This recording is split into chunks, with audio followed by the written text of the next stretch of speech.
एक बंजारा था। वह अपने ऊँट पर गांव का माल सामान लादकर शहर में ले जाता था और वह सारे मिश्री, गुड़, मसाले आदि भरकर गांव तक ले आता था। लाखों का व्यापार था उसका, इसीलिए लोग उसे लाखा बंजारा कहते थे। लाखा के पास एक सुंदर कुत्ता था। कुत्ता बड़ा वफादार था। रात को वह बंजारे के पड़ाव पर की रखवाली करता था। अगर चोर लुटेरे पड़ाव की तरफ आते दिखाई देते तो वह कुत्ता भौंक भौंक कर उन्हें दूर भगा देता था। वह उसके बंजारे के पास आने तक नहीं देता था, दूर से उसे भगा देता था। बंजारा अपने कुत्ते की वफादारी से बहुत खुश था। एक बार बंजारा व्यापार में मार खा गया। रुपए की ज़रूरत आ पड़ी। एक बार व्यापार में मार खा गया मतलब कि एक बार व्यापार में उसे नुकसान, बहुत बड़ा नुकसान हो गया और उसे रुपए की अचानक ज़रूरत आ पड़ी। वह राधनपुर के एक सेठ के पास पहुंचा। उसने अपनी बात बताई। वह राधनपुर के एक सेठ के पास पहुंचा और उसने अपनी सारी बात बताई उस सेठ को। सेठ ने कहा, रुपए तो मैं दे दूंगा, मगर उसके बदले में तुम क्या गिरवी रखोगे? सेठ ने उस बंजारे से कहा कि रुपए तो मैं तुम्हें दे दूंगा, लेकिन उसके बदले में तुम मेरे पास गिरवी क्या रखोगे? लाखा बोला, सेठ जी मेरे पास फूटी कौड़ी भी नहीं है, मैंने व्यापार में सब कुछ खो दिया। बंजारे ने कहा कि साहब जी मेरे पास तो कुछ भी नहीं है, एक फूटी कौड़ी भी नहीं है, जो सब कुछ था वो मैंने अपने व्यापार में लगा दिया। अब मेरे पास कुछ भी नहीं बचा है, सब कुछ मैंने खो दिया है। मेरी ज़बान पर विश्वास रखो और मुझे रुपए दे दीजिए, मैं आपकी पूरी रकम सूद समेत 1 साल में चुका दूंगा। बंजारे ने कहा कि आप मुझे विश्वास रखिए, मेरी बातों पर विश्वास रखिए, मैं आपको सारे पैसे आपके सूद समेत मतलब ब्याज के साथ मैं आपको 1 साल में दे दूंगा। सेठ बोला, कोई बात नहीं, तुम्हारे पास यह कुत्ता है, तुम इसे ही जमानत के रूप में दे दो। जब तुम्हारे पास सारे पैसे लौटा दोगे तब मैं तुम्हें कुत्ता वापस दे दूंगा। सेठ ने कहा कि तुम्हारे पास कुछ नहीं है तो कोई बात नहीं, लेकिन जो तुम्हारे पास ये कुत्ता है वह तुम मुझे दे दो। जब तुम मेरा पैसा दे दोगे तब मैं तुम्हें ये कुत्ता लौटा दूंगा। बंजारे को दुख तो बहुत हुआ अपने कुत्ते को देने में, मगर कोई चारा नहीं था। रुपए लेकर वो वहाँ से चला गया। उसने अपना कुत्ता सेठ को देकर रुपए लेकर वो वहाँ से चला गया। कुछ दिन बीते। एक बार सेठ को यह चोरी हुई। कुत्ते ने चोरों के पीछा किया। दूर जंगल में जाकर चोरों ने सारा माल सामान जमीन में गाड़ दिया और वह दोनों 9-2-11 हो गए। कुत्ता वहाँ भौंक भौंक कर सेठ को।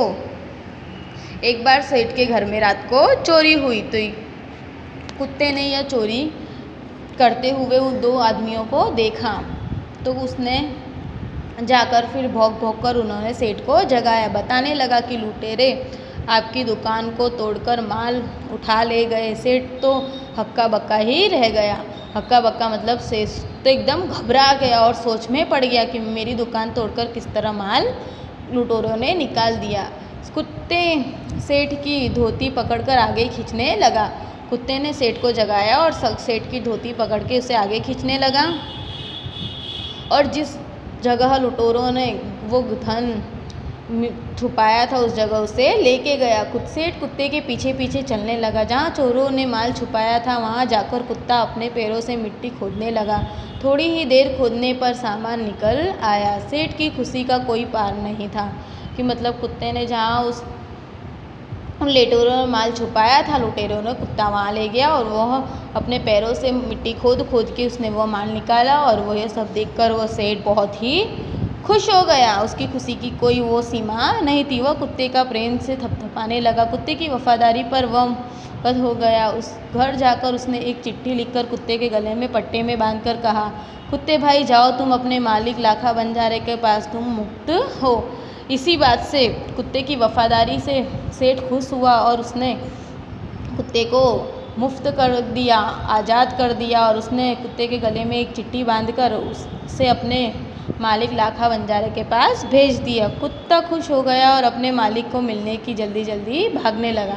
और कुत्ता अपने मालिक को मिलने के लिए जल्दी जल्दी उसके घर की तरफ जाने लगा।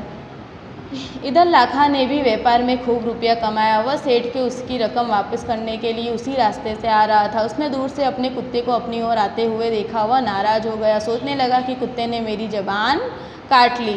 मतलब लाखा ने यह सोचा कि कुत्ते ने बिना बताए उस सेठ को मैंने जुबान दी थी, फिर भी वह बिना बताए चला आया, इसीलिए कुत्ता उससे दूर से आते देख के नाराज़ हो गया। उसने दूर से कुत्ते की अपनी ओर आते हुए देखा। वह नाराज़ हो गया, सोचने लगा कि कुत्ते ने मेरी ज़बान काट ली, उसने बेवफाई की है, अब तो सेठ को यह क्या दुखाऊंगा। उसने आओ न देखा न ताओ, बस कुत्ते के माथे पर लाठी का प्रहार कर दिया। उससे बंजारे ने न उससे कुछ पूछा न कुछ कहा, बस तुरंत आते देखकर ही उसके सर पर लाठी पर जोर से मार दिया। कुत्ता बेहोश होकर गिर पड़ा। लाखा ने देखा कि कुत्ते के गले में एक चिट्ठी बंधी है। उसने यह खोलकर पढ़ा, लाखा, तुम्हारे कुत्ते ने मुझे सूद समेत रुपए लौटा दिए हैं। अंततः कुत्ते को मुक्त करता हूँ। अपने मेरे घर की चोरी किए माल सामान का वापस दिलवा दिया है। खुश होकर मैंने इसे स्वयं मुक्त कर दिया। सेठ जी ने उस चिट्ठी में लिखा था कि लाखा, तुम्हारे पैसे इस कुत्ते ने सूद समेत वापस लौटा दिए हैं, इसीलिए मैंने तुम्हारे कुत्ते को वापस कर दे रहा हूँ, मुक्त कर दे रहा हूँ। लाखा को चकित हो गया। वह चिल्लाने लगा, हाय ये मैंने क्या कर दिया, हाय ये मैंने क्या कर दिया। वह कुत्ते का शव को अपनी गोद में लेकर फूट फूट कर रोने लगा, लेकिन अब पछताए होत क्या जब चिड़िया चुग गई खेत। लाखा बंजारा को अपनी गलती का एहसास हुआ और वह कुत्ते का जो मरा हुआ शरीर था वो अपनी गोद में लेकर ज़ोर ज़ोर से रोने लगा और कहने लगा कि मैंने बहुत ही गलत काम कर दिया, मेरे हाथ बहुत ही गलती हो गई। और वह अपने पछतावा करने लगा। लेकिन कहते हैं ना कि अब पछताने से क्या होता है, जब चिड़िया चुग गई खेत, कि अब पछताने का क्या मतलब, क्योंकि अब वो कुत्ता तो वापस आएगा नहीं। उसने उस वफादार कुत्ते की समाधि बनवाई जो आज पाटन के जिले के रांधनपुर तालाब के किनारे पर खड़ी है, और उस कुत्ते की वफादारी की कथा संसार में सुन रही है। लाखा बंजारे ने उसी गांव के किनारे पर, वह पाटन जिले में रांधनपुर जाओ के पाटन जिले में तालाब के किनारे वह समाधि आज भी बनी हुई है इस वफादार कुत्ते की। अब शब्दार्थ और मुहावरे के अर्थ लिखने हैं अपनी नोटबुक में। अभ्यास और स्वाध्याय नोटबुक में लिखना है।